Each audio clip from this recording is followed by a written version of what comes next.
صباح الفل عليكم حبايبي، عاملين ايه؟ يلا بينا هنعمل اللانشون اللي احنا كنا عاملينه امبارح.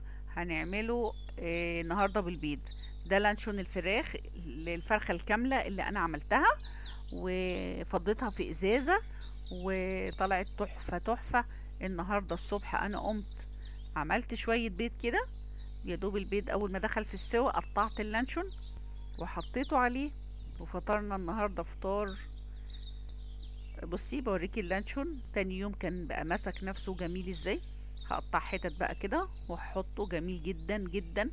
شوفي الفيديو ده، الفرخة الكاملة اللي انا سلقتها كلها على بعضها وعملتها بالشكل ده. حاجة جميلة، طعم جدا جدا، جربيه هيعجبك قوي. عملت عليه بيض الصبح، وكمان عملت منه بيتزا. إيه، حاجة نضيفة وعاملاها في البيت بإيديكي بس، وفطرنا بيه وكانت حاجة جميلة. شوفيه كده، انا حبيت اوريكي بس البيت كده وانا عاملاه على السريع كده.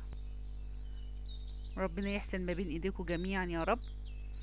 وشوفي الفيديو كده وما تنسينيش في اللايك. اشوفكم على خير، باي باي.